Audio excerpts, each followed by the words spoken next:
Muy buenas tardes con todos. Bienvenidos al Instituto de Estudios Peruanos, a esta cuarta jornada, las migraciones y sus ciudades de arribo, balance en ruta, organizado de manera conjunta por el Goethe Institute y por esta casa. Las tres jornadas anteriores se realizaron a lo largo del 2018 y en esta jornada la intención es hacer un balance de todos esos procesos. Va a ser una jornada de unas 3 horas que va a cerrar con una puesta en escena de arena y esteras y más o menos circo, una obra teatral que esperemos también termine inspirando este balance mucho más académico. Los otros momentos de esta jornada tienen que ver con una presentación, ¿no? Un resumen de todas las jornadas previas, además un diálogo de grupos y una discusión abierta con el público. Como saben, las migraciones, tanto internas como internacionales, son un fenómeno siempre presente. Aquí en el IEP, de alguna manera, hemos trazado como la vanguardia sobre los estudios de las migraciones internas, y hace algunos años también estamos intentando consolidar los estudios sobre las migraciones internacionales, sobre todo por iniciativa ¿no? de Tania Vázquez, a quien vamos a escuchar también unos momentos. Sin más, voy a dejar a cargo de los saludos institucionales, en primer lugar a Ricardo Cuenca, que es el director del Instituto de Estudios Peruanos, y a continuación a Rutger Putnset, que viene a nombre del Instituto Goethe. Él es el director académico y su representante legal. Entonces, sin más, los dejo con Ricardo. Muchas gracias, Marcos. Muy buenas tardes a todos. Señor Putnset, muy buenas tardes. Bienvenido al IEP. Bienvenidos todos al IEP. Yo siempre empiezo, ya parezco repetitivo con esto, pero siempre empiezo porque además es absolutamente cierto que el instituto, al IEP, nos encanta abrir la puerta para los amigos y llenar la mesa verde, que es este espacio emblemático para quienes estamos en el IEP y para los amigos del IEP, en donde desde hace 55 años venimos discutiendo cosas que creemos que son fundamentales para pensar el Perú, para comprender el Perú. Y entonces nos pone muy feliz escuchar la campana, como escucharon hace poco, que es el síntoma y el signo más directo y el dato en el que todos nos tenemos que congregar. Y entonces suena la campana y empiezan de las oficinas a aparecer todos para venir a la mesa verde. Y entonces por eso ese sonido es el sonido que congrega alrededor de una discusión, de un tema. Y eso siempre nos pone muy felices. Es una de las actividades que más nos gusta, es encontrarnos acá, conversar y discutir. Segundo motivo de alegría es que nos gusta mucho que además en este espacio de congregación no solo estén los amigos, sino estén instituciones que, como el Goethe Institute, quieran ayudarnos a pensar y a proponernos pensar algunas cosas que son fundamentales para el país.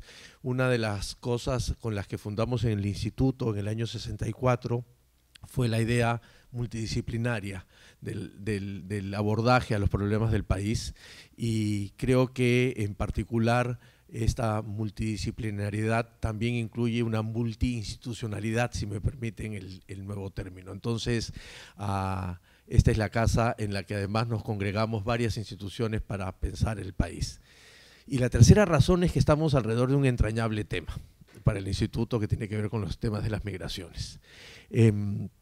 Y aun cuando parece que se ha abandonado de alguna u otra manera la larga tradición de investigación sobre temas de migraciones que hemos tenido en el IEP durante todo ese tiempo, no es tan correcto, porque creo que algo quedó en las investigaciones actuales, y aun cuando no haya necesariamente un proyecto de alguien trabajando específicamente temas de migraciones, salvo el caso de Tania, que es nuestra representante máxima en el tema, todos los proyectos de alguna u otra manera tienen siempre un componente que tiende a discutir los temas de migración, porque forman parte de la dinámica de la construcción social, y en el IEP nos interesa comprender eso. cuando desde ayer armaban las vitrinas para ver cómo recibíamos a los amigos, veíamos un lado la vitrina del instituto y claro, recordábamos todos los textos que se han publicado y todas las investigaciones que se han generado sobre el tema. Y entonces, nuevamente esto que además es un fenómeno permanente, un fenómeno social importante para explicar las dinámicas de los países, pero sobre todo para entender en este momento lo que está sucediendo y cómo los patrones de migración van cambiando, pero también cómo va cambiando el sentido que esta migración tiene en la construcción actual de las sociedades, termina siendo un tema además fascinante, de tercer motivo de alegría de recibirlos esta tarde. Estamos cerrando una primera fase. Le preguntaba a Tania, pues no recordaba cuándo habíamos hecho la inauguración acá en nuestros vecinos en Nazca, y era así en julio, ¿no es cierto? Más o menos, mayo, un año, justo un año que ha sido de encuentros, un año que ha sido de discusiones, ¿sí? Bueno, los meses también son relativos.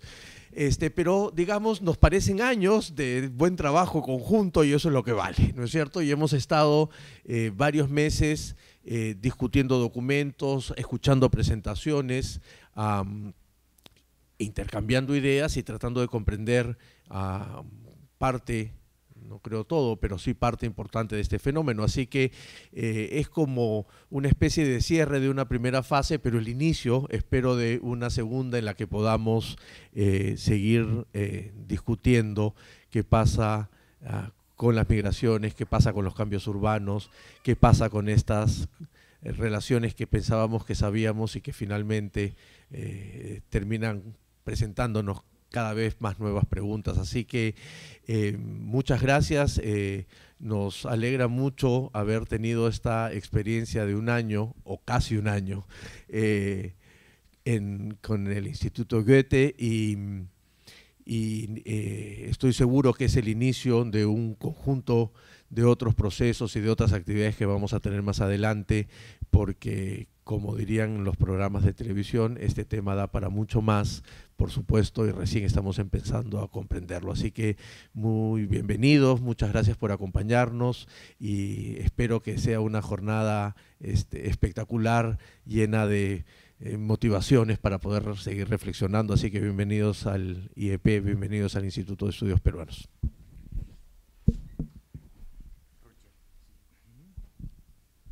Muchas gracias. Ante todo, quiero decir que, bueno, muchos saludos cordiales de Carola Dürr, que hoy no puede estar aquí porque está en Alemania, se queda unos 2-3 semanas y luego está viajando a Israel, así que me pidió pues que yo pueda decir algo, ¿no? unas palabras de este tema, así que no tenía mucho tiempo para prepararme, pero sí preparé un pequeño texto que quiero leerlos.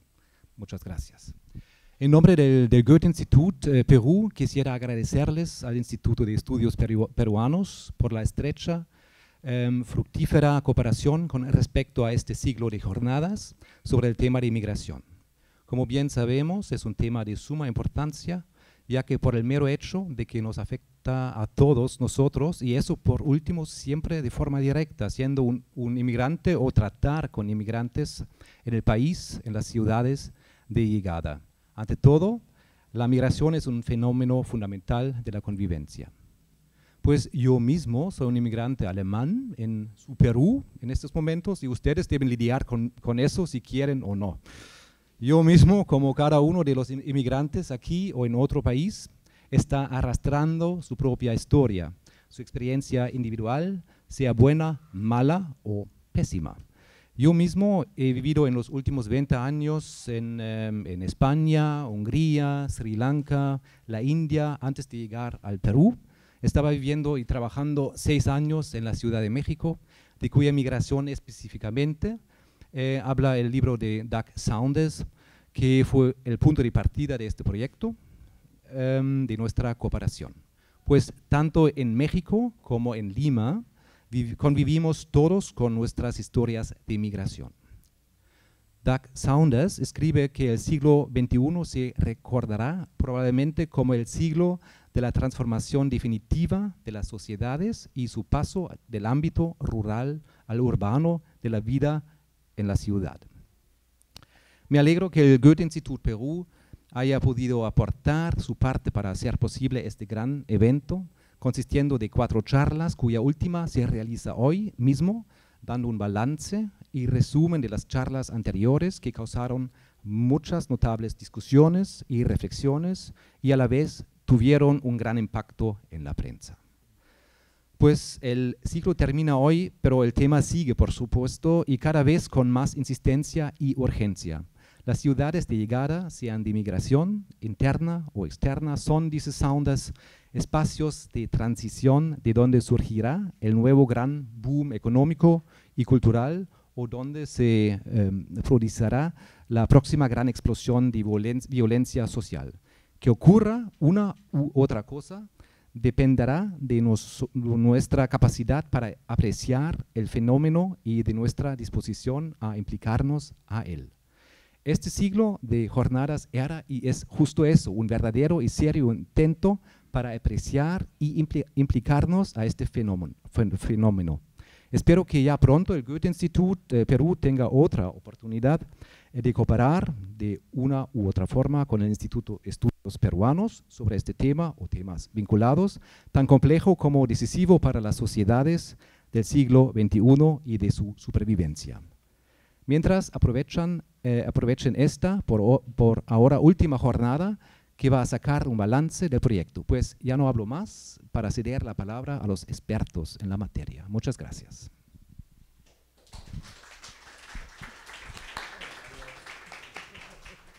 Bueno, muchas gracias a Rüdiger y a Ricardo. Y bueno, quisiera invitar a Tania Vázquez, investigadora principal de aquí del instituto, quien se va a encargar de hacer la presentación de los resultados de las 3 jornadas previas.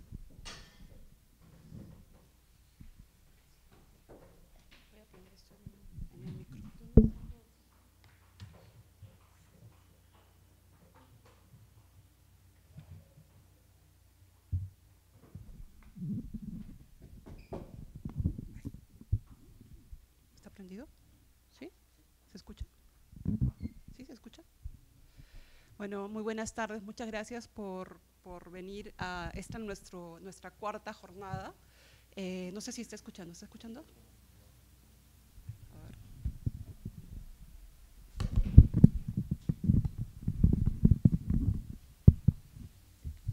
Sí, ya. Ok, gracias.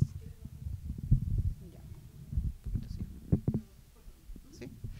A esta nuestra 4ª jornada y voy a empezar moderando un poco la presentación tan amable que me ha hecho Richie. En realidad este es un tema que de hecho investigo entre otros, ¿no? de la demografía social, pero por supuesto los máximos exponentes de los estudios de las migraciones internas, también internacionales están en nuestro instituto. Está Jürgen Golte y de repente van a poder revisar muchas de sus trabajos, de sus estudios, investigaciones. Los invito a que en el café o en el momento que ustedes deseen durante estos intermedios puedan revisar la exposición de la biblioteca del Instituto de Estudios Peruanos, que está a la izquierda, y también la de la biblioteca del Instituto Goethe. Bueno, ha sido un poco difícil hacer un balance de tantos nutridos hallazgos de 22 presentaciones, ¿no? Entre charlas de expertos, entre ponencias, para tres jornadas, ¿no? Pero bueno, lo he intentado, no creo que sea completa. Yo los invito a revisar los materiales, ¿no? Yo la voy a leer con el fin de que pueda ser lo más completa y seguida posible. Bueno. Empezamos con unas preguntas para situarnos qué hemos querido hacer con estas jornadas. ¿Qué procesos han forjado las migraciones internas en las ciudades peruanas desde 1940 a finales de 1990? ¿Qué tipo de sociabilidades han forjado en nuestras ciudades estas migraciones? ¿Cómo se han integrado antes y se vienen integrando los ciudadanos extranjeros en la sociedad peruana y sus ciudades? ¿Qué rol ha tenido el Estado contribuyendo entonces a crear por acción o por omisión la realidad contemporánea de las ciudades, la forma en que se integran los que llegan desde diferentes partes de nuestro país y ahora también los ciudadanos extranjeros? Nos hicimos estas preguntas porque ello nos iba a llevar a entender cuál es el escenario, el espacio de relaciones sociales al que ingresan como nuevas fuentes de causalidad los efectos de las nuevas migraciones internas y de las migraciones internacionales. Empecemos entonces con las lecciones de las migraciones internas de las 2 o 3 últimas décadas, ¿no? Si bien la migración interna permite a los individuos escapar de una situación socioeconómica adversa hacia otra más favorable y aunque favorece la probabilidad de igualar oportunidades, los estudios presentados en las ponencias y charlas han planteado claramente que para las personas que nacieron en distritos más pobres o que pertenecen a provincias netamente expulsoras de migrantes en nuestro país, esta promesa no se ha cumplido ni se cumple. En este sentido, en el estudio de Úrsula Aldana se encuentra que el nivel de desarrollo económico del distrito de nacimiento tiene un efecto en el nivel de bienestar a la edad adulta de las personas. Es decir, más o menos, a menor desarrollo del distrito, menor bienestar en la edad adulta, sea que esta persona haya emigrado, migrado o no. Y que además el peso de esta relación es mucho más fuerte para los que no migraron que para los que migraron. Por otro lado, Vázquez y Crisboy, perdón por la autorreferencia, encuentran que la migración interna no ha logrado resolver el patrón territorializado de desigualdad socioeconómica y que el entorno, en este caso el vivir en provincias netamente expulsoras de migrantes, es lo que al final interviene en determinar que sean los que no migran y al mismo tiempo residen en provincias netamente expulsoras los que estén en la peor situación relativa nacional. En otras palabras, las personas que han migrado han llevado consigo las condiciones económicas y educativas de su origen, sean estas buenas, medianas o por lo contrario malas condiciones o carencias, y esto ha influido de forma determinante en el tipo de inserción que han tenido en las ciudades. Esto también tiene un lado residencial espacial, ya que esas condiciones de origen también han intervenido en configurar las áreas que han poblado los migrantes en las ciudades peruanas. Por otro lado, también quiere decir que el entorno, es decir, las condiciones de desarrollo económico y el acceso a servicios que el Estado puede brindar, pesa mucho más que la posibilidad de mejorar a través de un cambio de residencia, es decir, con una migración. Sigamos ahora con las nuevas migraciones internas. ¿Qué nuevas tendencias de migración interna se han presentado a lo largo de las ponencias? Actualmente las migraciones rurales urbanas continúan transformando nuestro país y sus ciudades, como en el caso estudiado por la socióloga Elena Casas sobre los jóvenes que crecen en las localidades rurales de Apurímac y que migran a la ciudad intermedia de Andahuaylas. Ella plantea que mediante esas migraciones estos jóvenes pueden alcanzar el acceso a servicios, a empleos no agrícolas y en general a una mejor calidad de vida y sobre todo que son una estrategia familiar para enfrentar un mercado laboral precario y una estrategia para ayudar con las trayectorias educativas de sus hermanos menores. También es el caso de lo descrito por la antropóloga, la doctora María Nilda Varas, que centrándose en las migraciones desde la comunidad de Culhuay, en la cuenca alta del río Lurín, a la ciudad de Lima, a Caraballo, a Lima Norte, encuentra que las comunidades como Culhuay se recrean para facilitar la vida de los que migran en las ciudades de los que los reciben. Además de esas migraciones completamente vigentes del campo a la ciudad, ocurren otras nuevas tendencias de migración interna, unas tendencias que parten de las ciudades al campo.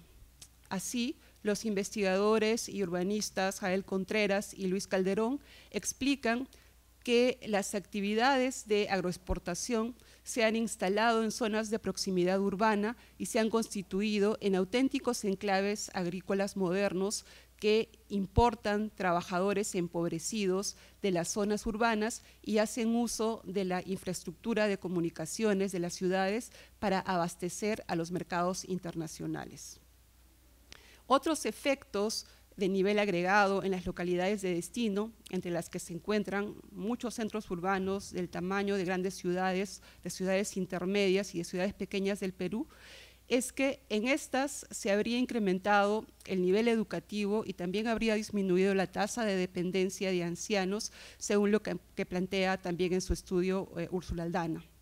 De hecho, Elena Casas también llega a una conclusión similar, señalando que al buscar oportunidades educativas en la ciudad de Andahuaylas, los jóvenes migrantes a esta ciudad contribuyen a la expansión de la educación. Como sabemos, durante las últimas 6 décadas, las migraciones han tenido efectos en la configuración de las ciudades y en su crecimiento. El arquitecto José Ignacio Pacheco, en la primera charla, describió este tipo de expansión urbana en Lima, caracterizando a los barrios de migrantes como espacios que se siguen formando sin ningún apoyo del Estado en los cerros y áreas periféricas, en zonas donde al inicio se piensa que es imposible vivir, sin equipamiento y sin servicios. Otras ciudades como Tacna, Trujillo y Huamanga, sobre las que también se presentaron estudios en estas jornadas, también crecieron con estas vulnerabilidades para sus residentes, sobre todo para los migrantes.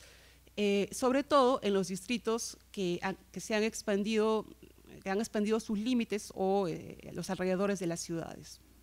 De esta forma, el comunicador Adrián Menéndez, sobre el caso de Tacna, describió que en 1994 62% de la población había nacido en Puno y que ante la falta de integración de estos migrantes, la ciudad se extendió hacia los arenales, creándose incluso lo que hoy se llama la ciudad nueva o una ciudad nueva. Para el caso de Trujillo, el arqueólogo Jorge Gamboa nos relató que 500.000 de personas, casi la mitad de la población que vive en la ciudad de Trujillo, reside en los distritos periféricos de esta ciudad y que en esos distritos no se considera la inversión ni en la cultura ni en la educación. En Huamanga, de acuerdo al politólogo Lincoln Onofre, formada también de corrientes de migración rural urbana y por el desplazamiento de migración forzada, en el 2000 continuaron las migraciones, las invasiones, el tráfico de terrenos y los espacios en los que se asentaron los migrantes y que no se equiparon, ¿no? El acceso a servicios solo se mantuvo en el centro y hacia el norte de la ciudad. En todas estas ciudades también se saturan los mercados laborales, lo que se resuelve, y vamos a poner esto en comillas, parcialmente con autoempleo y aceptando condiciones precarias de trabajo. Cuando esto ocurre, pueden haber retornos u otras migraciones a otras ciudades. De hecho, Contreras y Calderón, quienes apuntan al incremento de la pobreza urbana y su ligera superioridad actual respecto de la pobreza rural, agregan un giro interesante, el del migrante interno retornante, que luego de enfrentarse a una situación de falta de oportunidades, retorna al campo, pero lo hace en otras condiciones, porque ya no tiene tierra. Regresa a una unidad agroexportadora en condición de proletario. Hablemos un poco del aporte de las migraciones internas a lo que sería algo así como la sociabilidad urbana. Como sabemos, la configuración de la realidad material de las ciudades fue y sigue siendo un momento de constante configuración también de las relaciones sociales que en ellas se plantean y entonces de las formas de sociabilidad, entendiendo sociabilidad como un estilo de relación personal, como plantea Danilo Martuchelli, o como los modos en los que los actores interactúan y configuran nuevas distancias y nuevas relaciones, como lo define Nora Rabotnikov. Según las ponencias y presentaciones, las migraciones han llevado las lenguas originarias a las ciudades, acercando más a unos entre sí y creando distancias con aquellos que no las conocían. Desde el Estado se ha creado, por ejemplo, un sistema de intérpretes de lenguas originarias. Sin embargo, su trabajo no es convocado frecuentemente, como han hallado Lourdes Quirós y Carolina Astete de la UPC, son traductoras profesionales. Las migraciones internas también han llevado a la necesidad de conservar y expresar diferentes tipos de memoria, como la memoria que sobre sus vínculos con el territorio buscan comunicar en sus arpilleras las señoras de la asociación Mamaquilla, compuesta por mujeres que por el desplazamiento causado por la violencia política se asentaron en Huaycán, en Lima. Me refiero al trabajo de la geógrafa Gabriela González. También ha traído a las ciudades como Lima, y según plantea la profesora Marianilda Varas, ideas, valores, significaciones y simbolismos de las comunidades. Y en muchas ciudades estos simbolismos se han integrado a los de las ciudades y también han viajado de vuelta a las comunidades de origen.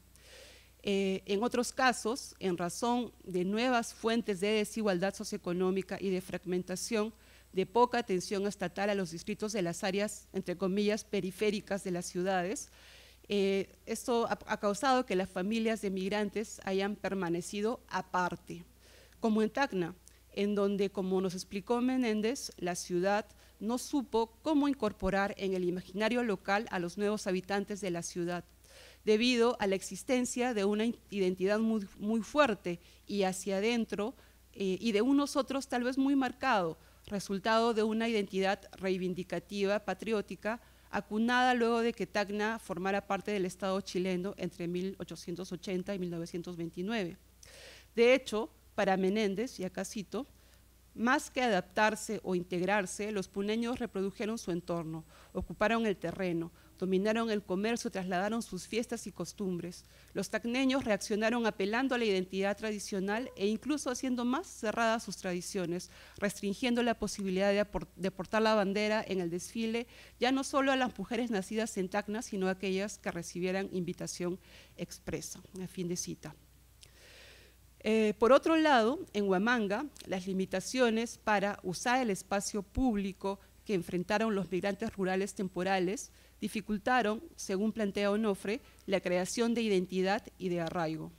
Jorge Gamboa describe algo similar en el caso de las familias de migrantes de origen campesino en Trujillo, residentes en las áreas periféricas de la ciudad, para las que no se consideró ningún tipo de servicio de gestión cultural, incluyendo el descuido por la preservación de los sitios arqueológicos ubicados en esas áreas, lo que, de haber sido diferente, hubiera representado la posibilidad de recrear la memoria y las identidades locales, y entonces la integración y la ciudadanía.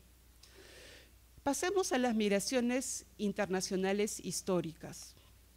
En ese escenario de ciudades en las que se ha remarcado la poca integración, la ciudadanía urbana quebrada, durante el mismo periodo, pero también desde la mitad del siglo XIX, fueron llegando las comunidades de ciudadanos extranjeros. Por ejemplo, los ciudadanos chinos inmigraron al Perú desde 1849, pero desde ese año han inmigrado en diferentes momentos. Cada momento tuvo características particulares. De esta forma, la doctora Isabel Lausent Herrera explicó en la tercera jornada que algunas de las maneras de reaccionar ante los inmigrantes ya se han observado antes. Me refiero a las maneras de reaccionar ante los inmigrantes actuales, ¿no? Ya se han observado antes, como cuando a partir de 1909, siendo más grande el contingente de trabajadores chinos libres no ligados a las haciendas, y cuando empezaron estos a convertirse en obreros, se produjo un sentimiento antichino en los obreros peruanos, debido a la competencia por puestos de trabajo. También ella planteó que si bien las sociedades chinas fueron muy importantes para los migrantes chinos porque proveían protección y defensa, un espacio de acogida, también en cierto sentido retrasaron la integración de los ciudadanos chinos. Marco Lu, joven tuzán y profesional en el diseño gráfico, resaltó en esa misma jornada, la tercera, aludiendo a la barrera lingüística y a la diversidad lingüística de los propios migrantes chinos, la vulnerabilidad de los chinos para demandar el respeto de sus derechos. No contaban con una representación diplomática por mucho tiempo, todo lo que habría propiciado la autoprotección y la autoexclusión. Esto, junto al poco interés por conocer la nueva cultura, la peruana, resultó en que las comunidades chinas y peruanas hayan coexistido en los mismos espacios, pero como realidades diferentes que no necesariamente se relacionan. De hecho, su ponencia alude en el título mismo a mundos paralelos, ¿verdad? Hablemos ahora de las nuevas migraciones internacionales. En 2019 asistimos a un escenario relativamente nuevo y forjado en pocos años. Podríamos decir que desde el 2010, cuando se hacen más visibles las migraciones de los ciudadanos haitianos de tránsito hacia Brasil y las migraciones temporales, luego permanentes a Perú y de tránsito hacia Chile de los ciudadanos colombianos, y nos preguntamos, ¿es el Perú ahora un país de inmigración y ya no de migración internacional? Las cifras han cambiado rápidamente y es clara la tendencia al incremento en la recepción de migrantes venezolanos de migración forzada. Katia Vega, experta de la Superintendencia Nacional de Migraciones, nos recordó en su charla de la segunda jornada que el número de migrantes y de emigrantes tuvo un crecimiento anual similar de 7% y 8% respectivamente para el periodo 2012-2017. Vega también describió que a mediados de 2018, 95.207 ciudadanos extranjeros tenían carnet de extranjería y de acuerdo a las categorías y calidades migratorias se hallaban integrándose de diferentes formas a la sociedad peruana. La mayoría por tener un contrato de trabajo, por casamiento con peruana o peruano, o por tener hijos peruanos, y que la mayoría son hombres, como 66%, y que 93% son mayores de edad, y también que hubo un incremento, y está habiendo un incremento importante en el número de solicitudes de nacionalización. También sabemos que 117.580 ciudadanas y ciudadanos venezolanos tenían permiso temporal de permanencia o PTP a junio del 2018. La investigadora y abogada Isabel Berganza, por otro lado, ha señalado que el colectivo de ciudadanos extranjeros en el Perú es un colectivo muy diverso, de Colombia, España, Estados Unidos, Argentina y Venezuela, y que a pesar de la diversidad se podría considerar que hay una ventaja en que no existan estas grandes diferencias culturales, por lo menos no lingüísticas, ¿verdad? Sin embargo, como un reto de este momento, el postulado general de Berganza es que la migración en el Perú nunca ha tenido un modelo de integración. Bueno, a lo mejor lo citó Berganza también, señaló que en el Perú no se ha trabajado en la integración. Los migrantes de otras partes del país se integraron como pudieron, pero no se cuenta con un concepto o modelo de integración que abarque no solo el aspecto laboral, sino el de las relaciones sociales. Fin de cita. En estas nuevas condiciones, desde el Ministerio de Relaciones Exteriores, desde la Superintendencia Nacional de Migraciones, que es parte del Ministerio del Interior, como saben, desde el Ministerio de Justicia y Derechos Humanos, desde el Ministerio de Trabajo y Empleo, entre otros ministerios, además de un rol muy importante de la Defensoría del Pueblo, se ha ido configurando un nuevo panorama de gobernanza de las migraciones internacionales. Así lo han señalado el ministro Guzmán, jefe de Política Migratoria de Relaciones Exteriores en nuestras jornadas, pero también las investigadoras Cecil Bluin, Pamela Guzmán, Felín Freyer y Valeria Arón, y luego Patricia Cabrerizo. Todas ellas han examinado las nuevas normas jurídicas y políticas públicas de las inmigraciones internacionales. El ministro Guzmán ha señalado que la gestión migratoria está definida por dos normas diferentes: la Ley de Migraciones, es decir, el Decreto Legislativo 1350, y la Política Nacional Migratoria, elaborada para el periodo 2017 y 2025, resaltando que, y aquí cito, se guía por un enfoque de derechos humanos y sigue principios de inclusión social, de trabajo intersectorial e intergubernamental, de la protección de la persona migrante, la interculturalidad y la valoración adecuada de la perspectiva de género. Fin de cita. Para Guzmán se ha pasado de una visión centrada en la seguridad relacionada con el control de fronteras a una inclusión social y de derechos. Esto último es algo que discuten Freyer y Arón, planteando que más bien en esta normatividad hay tensión entre dos paradigmas ideológicos. Por un lado, la promoción de los derechos humanos de las personas migrantes y por otro, la visión proteccionista del Estado en relación con la seguridad nacional y el control migratorio. Cecil Bloin ha resaltado que en la nueva ley de migraciones hay un capítulo entero para personas extranjeras en situación de vulnerabilidad y que el permiso temporal de permanencia se creó para atender los casos de los ciudadanos venezolanos en situación de vulnerabilidad. De hecho, su trabajo se centra en un grupo en particular, el de madres de hijos e hijas peruanos menores de edad o con discapacidad que eran maltratadas por sus parejas peruanas y que para renovar su permanencia necesitaban de una carta fianza de la pareja que las maltrataba. Pamela Andrés ha resaltado que si bien las modificaciones normativas realizadas en el Perú representan un avance en relación con la protección de derechos, se requieren aún cambios estructurales en nuestra sociedad para lograr una efectiva garantía de los derechos humanos de las personas que migran a nuestro país. Patricia Cabrerizo, en sus estudios sobre refugiados y solicitantes de asilo, explicó que esta calidad migratoria no era vista como un problema en el Perú, pero que sin embargo el incremento sustantivo de casos entre 2016 y 2018 ha puesto en jaque a muchas áreas del Estado y que aunque las personas que solicitan refugio son de 30 nacionalidades, el gran número es de Venezuela.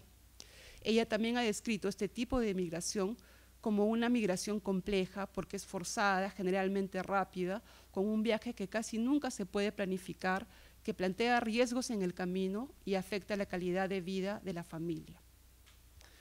Ya hacia el final de esta síntesis regresamos al tema de las ciudades de arribo de las migraciones. Para esa interacción en el caso de las migraciones internacionales tenemos el trabajo de José Abelardo Oré y Elizabeth Delgado, antropólogos egresados de la Universidad Nacional de San Agustín. Ellos, sobre su investigación de la experiencia migratoria de los ciudadanos venezolanos en la ciudad de Arequipa, hallaron que esta ciudad, cito, viene respondiendo a las expectativas que se trazaron estos migrantes al escogerla como lugar de destino, es decir, conseguir empleo, seguridad, capacidad de ahorrar y ayudar a sus familias. Y que en cuanto a la posibilidad de retornar a Venezuela, ¿no?, casi la mitad de los entrevistados, 9 de 20, afirmó que definitivamente no volvería a Venezuela y que prefería establecerse en Arequipa, emprender un negocio y más bien reunir a su familia. Para el caso de Lima, Katia Vega, la experta de la Superintendencia Nacional de Migraciones, mostró con estadísticas que a diferencia de los extranjeros residentes que viven en distritos más céntricos o más acomodados, tanto quienes han obtenido PTP como las personas que viven en situación de vulnerabilidad viven mayoritariamente en distritos como San Martín de Porres, Los Olivos, Buenos Surco, Chorrillos, San Juan de Miraflores, San Juan del Lurigancho, San Miguel o Callao. Finalmente, la doctora Luisi Pedrosa del German Institute of Global and Area Studies, en la tercera jornada, identificó que el ámbito que enfrenta el desafío inmediato de responder a la migración internacional y otras migraciones es el local, es decir, las ciudades, pero también que ese es el nivel en el que se tiene menos recursos y en el que se depende de otros niveles para actuar.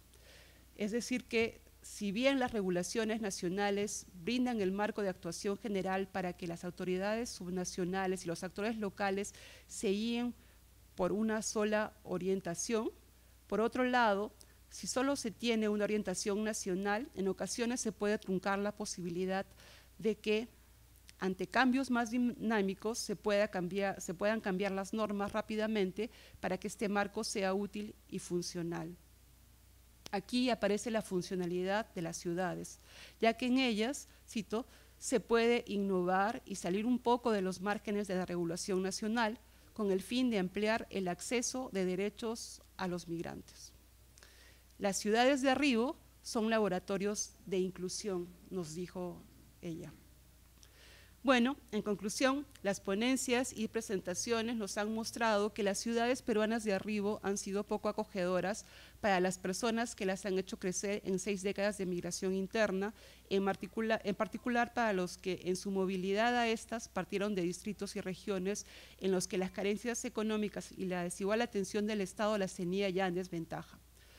Personas y familias que sobre todo se instalaron en áreas periféricas en las que tampoco se hizo notar la atención estatal, lo que persiste hasta la actualidad.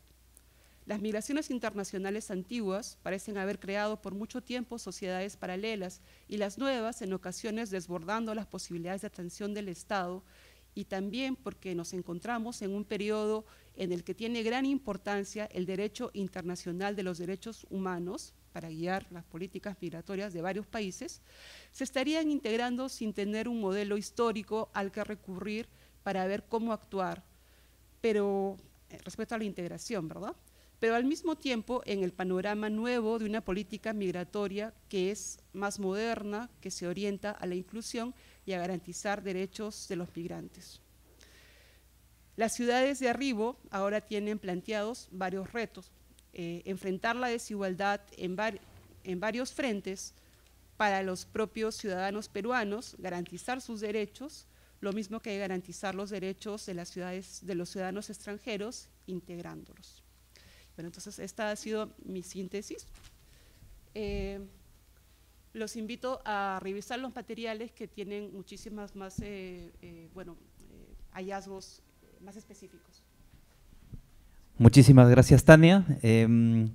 Entonces, lo que continúa en el programa es el diálogo por grupos y presentación de ideas, y para eso vamos a dejarlos a cargo de Martín León. Martín.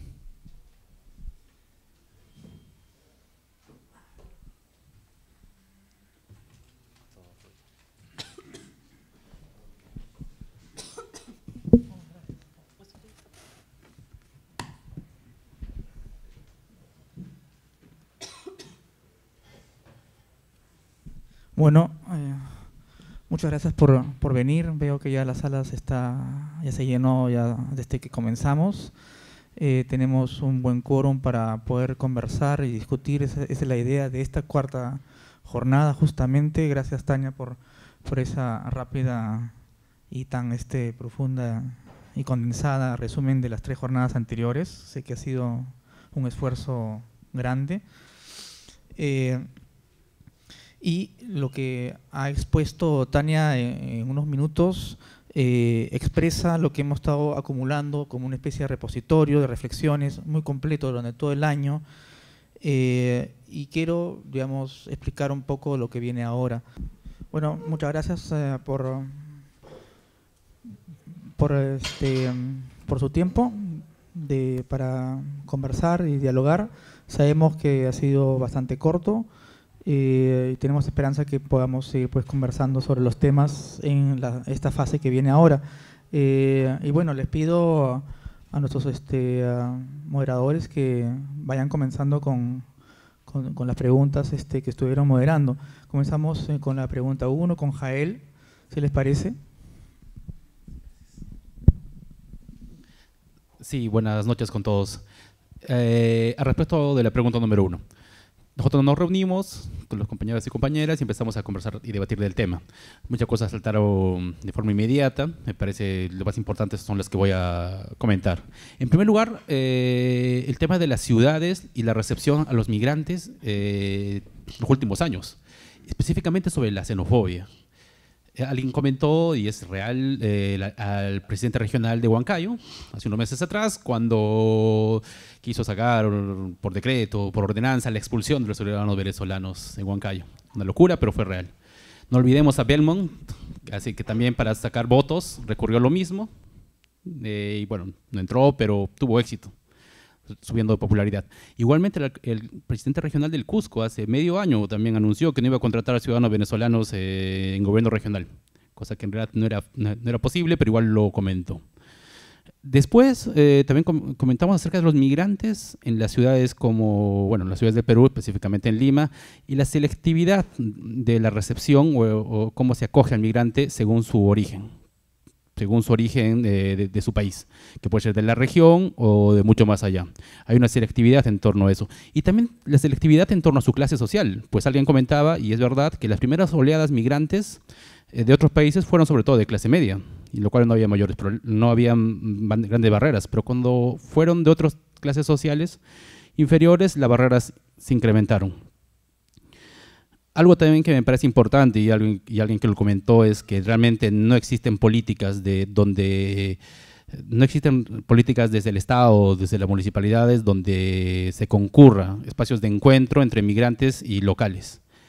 Por ejemplo, alguien comentaba que el baloncesto, el deporte en particular, es un espacio donde se reducen esas distancias, donde se reducen esas brechas, y no está viendo ese tipo de espacios.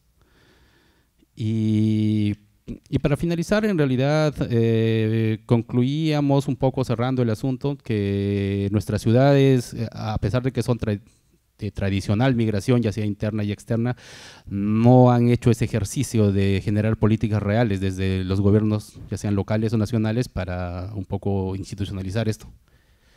¿Con eso termino? Sí, bueno, yo diría que sigamos el orden cronológico, numérico, perdón. Bueno, buenas tardes con todos. Agradecer también a la organización.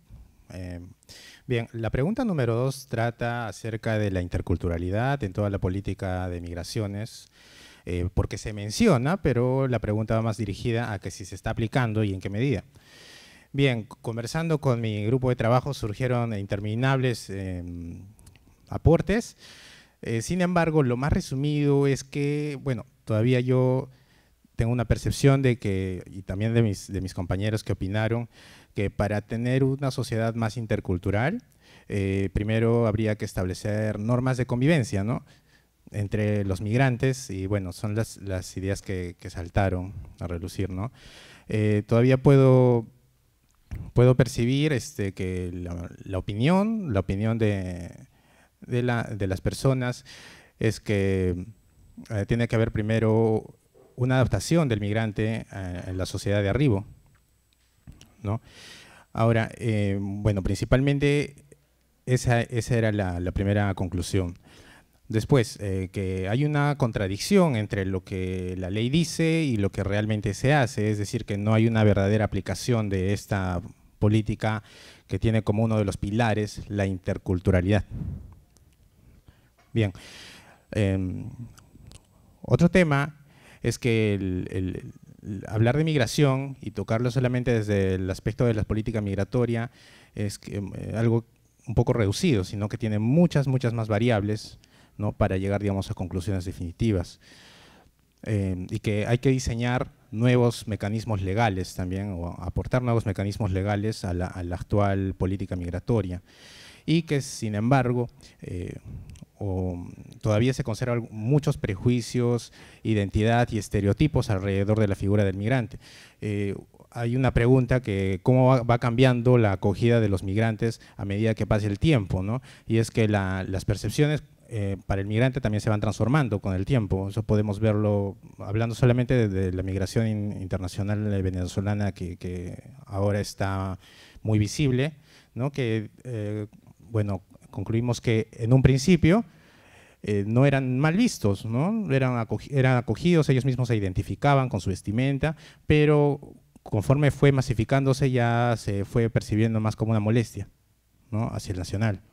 Y bueno, y otra conclusión es que la percepción del migrante sí cambia a raíz de dónde provienen, ¿no? No es lo mismo hablar de un migrante sudamericano, venezolano, colombiano o boliviano. Es diferente la percepción, es un poco más, digamos, a lo negativo, que hablar de los migrantes europeos o norteamericanos o canadienses, por decirlo, ¿no? Entonces, también va ahí la diferencia. Bueno, principalmente. Listo. Buenas tardes, mi nombre es Patricia. Nosotros trabajamos sobre la pregunta de si es posible gestionar la migración llevándola a lugares específicos, digamos.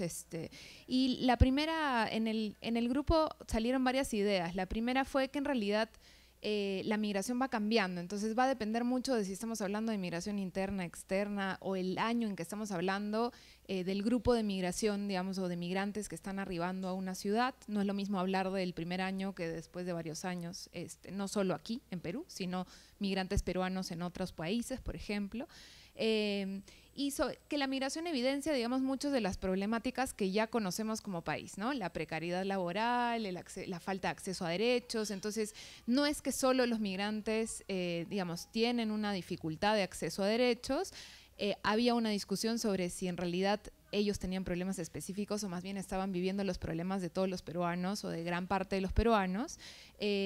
Ahí, bueno, habría que, creo que revisar ahora que lo vuelvo a leer un poco de evidencia, a ver si no estamos cayendo como en que están viviendo todos iguales o si hay alguna diferencia con algunos grupos de peruanos. Y considerar, digamos, lo primero es que todos somos migrantes, que las migraciones van cambiando, y eso quiere decir que pensar en direccionar probablemente sería algo no viable, ¿no? En términos de hacerlo obligatorio al menos, ¿no? Iría contra el derecho de movilidad, digamos, traería de por sí una serie de problemas. Entonces, la idea sería más bien trabajar sobre la integración, o sea, cómo hacer que obviamente mejorar las políticas para todos los, digamos, para los peruanos en general y cómo hacer para integrar a los migrantes a estos grupos de peruanos, sobre todo más vulnerables, pero quizás sí también, y ahí salió una intervención interesante de pensar en incentivos, no necesariamente en obligación, ¿no? Pensando en algunas zonas donde diagnósticos dicen que faltan ciertos profesionales y de pronto hay migrantes que están teniendo una formación específica que podrían aportar a diferentes zonas. Y ahí hay experiencias, al parecer, en Chile y en Argentina que podrían ser interesantes de ver en términos de incentivos, pero habría que pensar muy bien qué tanto estamos digamos, yendo en contra de la libertad de las personas de ubicarse donde desean ubicarse y qué tanto podemos direccionarlo. Hay muchas dudas, en conclusión. Hola, yo me llamo Diego, yo trabajé la pregunta acerca de, o sea, partimos del reconocimiento que la migración genera cambios importantes en las sociedades que recepcionan y estábamos preguntando en torno a qué tipo de cambios estamos dispuestos a aceptar, ¿no?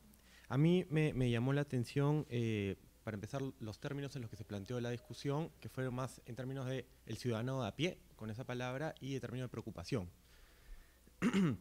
La preocupación iba por dos aspectos, ¿no? El primero, en términos de cómo la migración está agudizando algunos problemas que ya estaban en el aire, ¿no? En términos de política laboral, servicios sociales, sobre todo de salud y educación, y en términos de seguridad ciudadana, ¿no? Entonces la pregunta iba más en términos de estos servicios que ya de por sí son deficientes, con este nuevo flujo migratorio, ¿cuál es la capacidad de recibirlo o de adaptarse adecuadamente a este nuevo fenómeno, ¿no?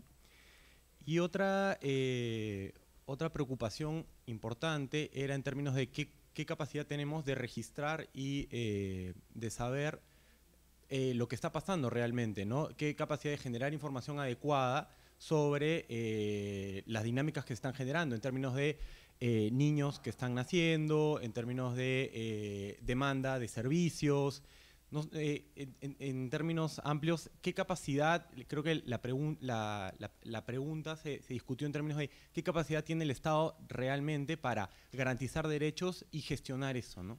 Yo creo que por ahí fue la discusión.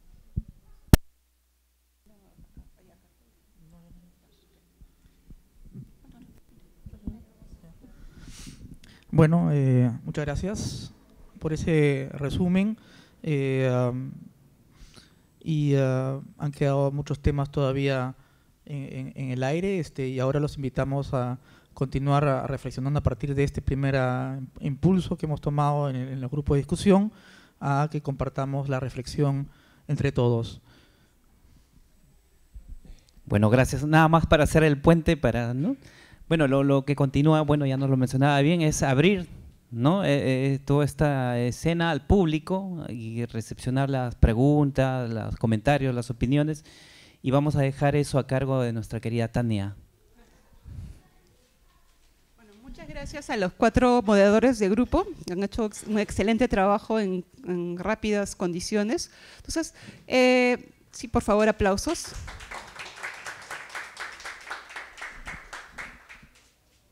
Perdón, entonces podemos hacer las intervenciones libres o preguntas o reflexiones que hayan que quieran ofrecerse. ¿Sí? ¿Necesitamos el micrófono? Gracias, buenas tardes. Creo que lo más importante para mí es entender el concepto de que estamos hablando de migrante, no si es del país o es extranjero, sino del fenómeno del migrante. Me refiero a que no es cuestión de hablar ahora de los venezolanos o de los españoles o quien fuera, sino del concepto de migrante, de que una persona migrante se mueve generalmente por motivos económicos y demás. Perfecto, pero eso no justifica que tú vengas o vayas a una zona X y te portes mal y que no respetes las reglas y que seas agresivo y que quieres cambiar las cosas. ¿Me explico? O sea, no hay justificación. Para mí no hay ninguna justificación, mucho menos el concepto de pobreza, porque más bien al revés. Si soy una persona pobre y vengo a tu país o vengo de la provincia a la capital, con mayor razón, a mí me conviene portarme bien para que la gente no me ataque, para aceptar, para aprender las costumbres, etc. Eso es lo importante. O sea, no tiene nada que ver la nacionalidad, sino el concepto de comportarse adecuadamente del migrante. No importa si es nacional o es extranjero. ¿Por qué recalco esto? Porque muchas veces cuando veo y tengo problemas con personas que son de acá, con provincianos, hasta la policía me dice, señor, no se puede hacer nada porque él es peruano. Y ellos se dicen, yo tengo derecho. Entonces, si por ejemplo el señor que es venezolano, o el señor que es español, o el señor argentino, hace A o B cosas, ¡ay, qué horror, qué horrible, qué espanto! Pero si lo hacen los nacionales, no se les puede decir nada porque ellos son de acá del Perú. Eso no es así. Lo que está mal, no importa quién lo haga. No sé si me hago entender. Sí. Gracias. ¿Algunas reflexiones? Sí, Lady. De repente en respuesta o en otro comentario. Sí, a mí, bueno, me ha parecido bastante interesante este espacio, creo que es necesario y que además esto va a posibilitar de alguna forma plantear justamente la migración como algo que hay que atender, como una problemática que más allá de la migración interna o externa o internacional, es necesario poder plantearnos, digamos, algunos retos que todavía están pendientes en estos temas. Y a mí me parece que es importante poder desarrollar de manera, digamos, más consistente el tema de cómo podemos integrar la migración interna y externa, ¿no? Como un objeto de estudio, como algo que hay que pensar y que tienen diversas conexiones. Luego también me parece que es necesario poder reflexionar, digamos, cuál ha sido la potencia o a dónde ha escalado las investigaciones respecto a política migratoria, ¿no? Cómo es que las investigaciones desarrolladas tanto en migración interna como en migración internacional han permitido desarrollar niveles de política pública, digamos, ¿no? que se pueda desarrollar. Y el tema de la migración interna y el desarrollo rural como algo que todavía no terminamos por resolver y que, bueno, los estudios que se han presentado nos muestran, digamos, un conjunto de hallazgos bastante interesantes que justamente grafican la situación de muchos distritos, ¿no? Los que han ido detallando. Y finalmente creo que estos espacios permiten intercambiar ideas sobre lo que podemos hacer, pero siempre y cuando tengamos presente que en realidad la migración es un tema que hay que seguir discutiendo, que hay que seguir repensando y que justamente su propia característica, el hecho que tengamos que incorporar aspectos históricos, cambiantes, ¿no? Terminan siendo algo que no tenemos que dejar como un pendiente, ¿no? Que en realidad los estudios de migración se han ido dejando, ¿no? en las ciencias sociales, por ejemplo, ¿no? Que hay algunas personas que siguen resistiendo, pero igual necesitamos darle mucha más fuerza para poder justamente escalar a políticas públicas que nos permitan resolver estos pendientes, ¿no? Gracias. Ok, muchas gracias. Ahí el caballero. Muchas gracias por las dos intervenciones. También tenemos a la profesora Marianilda, que de repente nos puede brindar algunas opiniones. Sí, bueno, en principio creo que esta empresa que se viene desarrollando me parece importantísimo, porque si no se abordan estos temas, no podemos generar insumos para poder reflexionar y eventualmente proponer algunas alternativas también de solución. Y las soluciones son relativas también, pero yo sí, a diferencia de mi colega, considero que si bien es cierto hay un eje común en el concepto del migrante, teóricamente, pero creo que los mecanismos y los procesos de integración son diferentes. No podemos decir que es lo mismo un proceso de migración que se da a nivel interno, por ejemplo, de zonas andinas, amazónicas o costeñas, y más aún todavía si son de zonas rurales o zonas urbanas, los que migran a la capital. Y de igual manera, en términos de la migración extranjera. Particularmente el caso venezolano es, creo, sui generis, porque tiene una motivación probablemente diferente que muchos otros tipos de migración que también en las exposiciones ya lo han manifestado. Pero entonces aquí creo el gran reto es qué hacer ante este problema, ante este fenómeno. Bueno, en realidad no sé si es un problema, generamos un problema a veces por este tipo de movilizaciones. Pero creo que esto, como se ha dicho también aquí, implica pues tomar en cuenta no solo al migrante, sino también al anfitrión, al que recepciona al migrante. A veces estamos mirando solo, es migrante. ¿Y qué pasa con nosotros? Los receptores. Pero al mismo tiempo hay que ver qué pasa con las instituciones, tanto a nivel del Estado como a nivel de instituciones intermedias.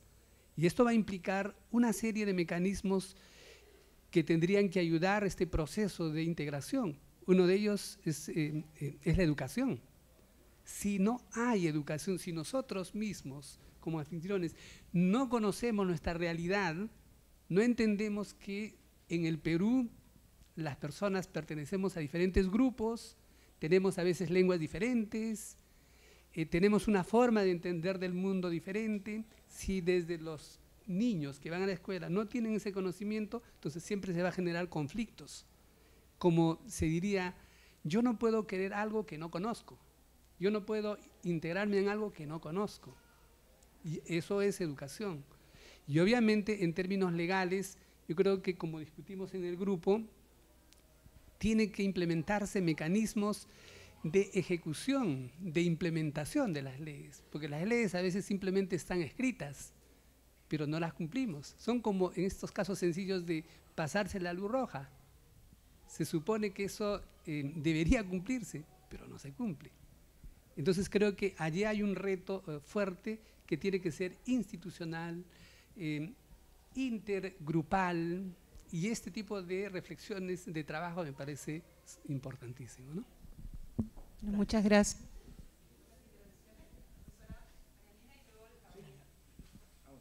Gracias.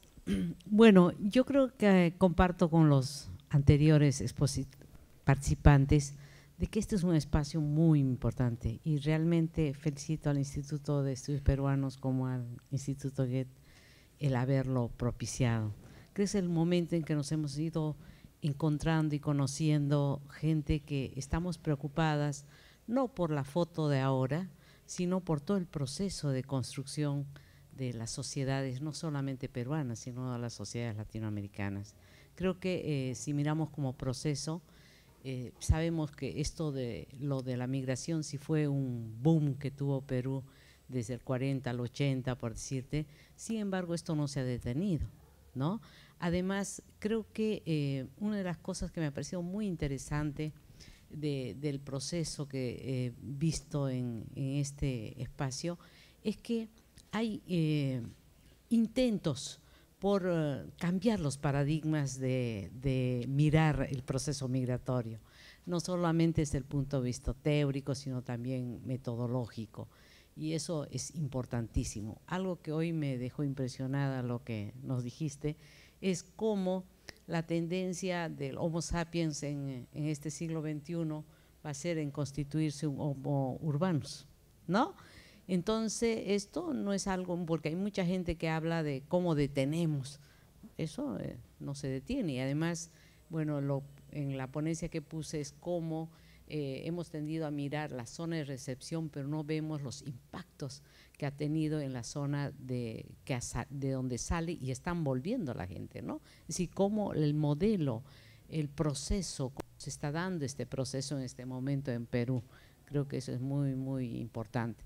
Por otra parte, algo que no he escuchado hoy, y es, creo que de todas maneras, este proceso migratorio nuevo que se ha dado en América Latina y sobre todo en América del Sur, ya sea con el proceso colombiano, ecuatoriano o ahora venezolano, tiene que ver con el juego de poder que hay en América Latina y en el mundo, ¿no? Es decir, no podemos ver solamente Venezuela como Maduro, el fracaso, sino ahí hay un juego de poder muy, muy importante del cual dependen estas miles y miles de personas que están saliendo.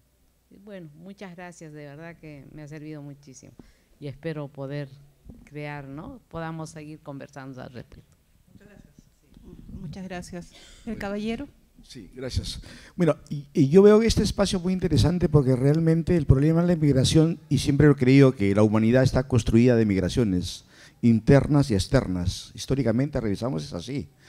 Entonces, el problema que en Perú, bueno, nosotros vivimos una migración hacia afuera de los años 40 a los 80, digamos, y sobre todo los 60, que fue muy masiva, ¿no? Hasta los 70, ¿no? Que fue masiva, pero no en la velocidad que se está dando, por ejemplo, en el caso venezolano hacia Perú, ¿no? Pero también eso yo creo que la situación actual está desnudando algunas realidades que han aparecido ahí, digamos, un poco debajo de la alfombra, ¿no? Por ejemplo, yo cuando, como le digo, yo en mi grupo dije que yo había vivido la interna, porque yo soy de la Sierra de Piura, y también la externa, porque viví 5 años en Venezuela, trabajé 5 años, y ahí noté unas cositas que me parecen interesantes, a ver si sirve para reflexionar. Por ejemplo, yo conocí un actor venezolano que había trabajado acá en los café-teatros en los años 70, y me decía que el Perú le gustaba la comida, la cultura, pero lo que no concebía era el racismo y el desprecio como nos tratábamos entre peruanos, de cómo al provinciano o al serrano, como decían él, nosotros lo despreciamos. Eso a él, digamos, le impactó mucho, ¿no? Y me decía, y pensar que ustedes llevan el pasaporte en la cara. Entonces yo nunca lo entendí cuando me dijo eso, ¿no? Cuando fui al consulado de Caracas, en la zona de Chacao, una zona residencial, después de 2 años de no haber visto a mi gente, a peruanos así masivamente, encontré una cola de 200 personas más o menos, y advertí que todos nos parecíamos. Algo así como cuando vemos a japoneses o chinos que casi todos se parecen. Yo noté a los peruanos todos casi de la misma talla. Si a uno alto ahí se perdía, no se distinguía. Y vi los rostros, y digamos, efectivamente había gente que tenía 15, 20 años allá, o 10, o 5, yo tenía 2 años. Entonces eso me reveló algo así, ¿no? De que francamente, y él lo decía, ¿no? Cómo nos despreciaban entre peruanos. Otra cosa, porque que lo he notado acá ya con la migración venezolana, es, yo soy abogado. Entonces, algunos casos me han consultado, por ejemplo, ¿por qué? Me dice, me hacen trabajar 12 horas o 10 horas. Le digo, pero no te preocupes, que yo también trabajo 10 y yo soy abogado. Y trabajo por terceros. O sea, no tengo ningún derecho, no tengo derecho a vacaciones. O sea, la discriminación no es porque eres venezolano o porque eres extranjero, sino que la precariedad laboral en nuestro país existe y es tal.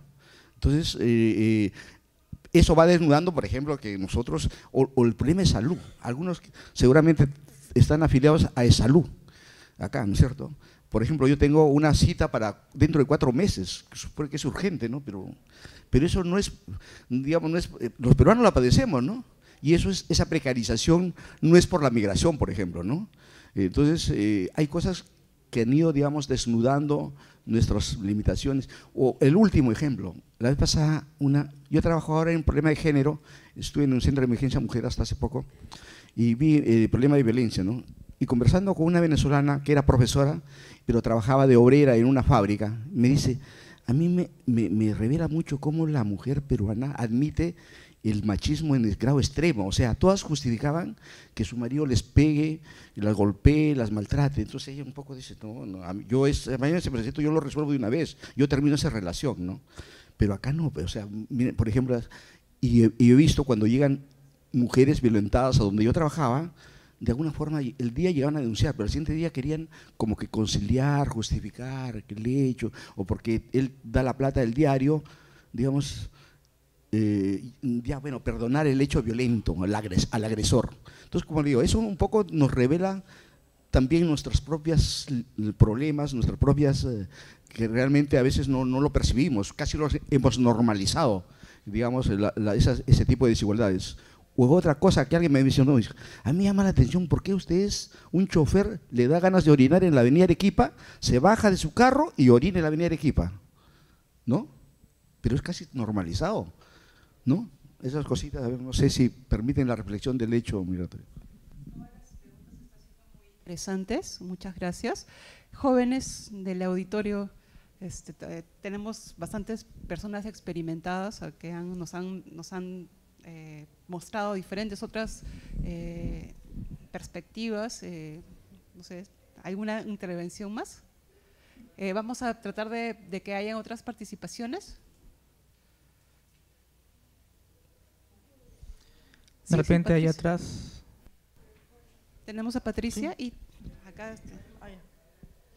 Y después de estas dos intervenciones les vamos anunciando que bueno, vamos a hacer un pequeño descansito de unos 5 minutos y les invitamos a que por favor no se vayan, salgan un ratito al patio a ver tomar un café y vamos a organizar la sala para que terminemos con la presentación teatral y también luego de esto con un brindis. Entonces, luego de estas dos preguntas, ¿verdad? Es el tiempo que disponemos, terminamos, o reflexiones, terminamos con esta parte. Sí, bueno, solo unas preguntas que me quedaron rondando, digamos, ¿no? Creo que una de las cosas que hay que considerar es que si bien le podemos poner migración a algo, un poco en la línea de lo que ya hablaba el señor, no solo de las diferencias migración interna y externa y por el momento, el tiempo, digamos, de la historia, sino no es lo mismo hablar de una persona que migra por razones puramente económicas que una persona que migra adicionalmente por razones de violencia o de amenaza, como es el caso de refugiados y solicitantes de asilo, pero también de migrantes internos que han migrado por situaciones de violencia, ¿no? Entonces, el significado de la migración va a variar muchísimo y no necesariamente va a ser lo mismo acceder también a servicios, digamos, o a una precariedad ya existente laboral, teniendo un DNI que teniendo un PTP o teniendo un carnet de extranjería o no teniendo un documento, ¿no? Entonces, creo que ahí, si bien tenemos como problemas en común, ¿no? Y más si le añadimos procesos discriminatorios que ya han mencionado y ¿no? Entonces creo que hay que considerar eso, ¿no? Si bien podemos hablar de migración de diferentes tipos que pueden caer en un mismo análisis, a la vez deberíamos tratar de diferenciar los tipos de situaciones y los significados asociados a esos, ¿no? Culturalmente y de adaptación. Buenas noches con todos. Algo que he notado de la anterior intervención es que el hecho de relacionarnos con personas que no son de nuestro contexto nos permite hacer una introspección en qué tipo de personas somos, ¿no? Y es algo que pasa constantemente porque en un caso en el que te relacionas con alguien que no es de tu país y esta persona viene, tú tiendes a compartir cosas que consideras serán de su agrado y van a ser reconocidas. Y bueno, esa es una forma de relación que normalmente pasa cuando el extranjero o la persona que no es del contexto, no sé, lo haríamos con los venezolanos si es que fuese el inicio de este proceso migratorio, ¿no? Bueno, al menos yo siento que pasó así al inicio, ¿no? Eran pocos, compartías algo que sentías que iba a ser de uso para los demás, pero o sea, a medida que ha avanzado el proceso, yo tengo la sensación de que o sea, es como escarbar más, ¿no? Ya no solamente tengo esto que puedo aportar, sino que yo me hago una radiografía interna como persona y también como individuo de un lugar, ¿no? ¿Qué me construye? Y es algo que es una oportunidad. Yo lo veo de esa forma, ¿no? Es una oportunidad que permite ver como sociedad y como individuos hacia dónde queremos ir. Eso es todo. Gracias. Si es que, ahí hay una intervención, la última intervención.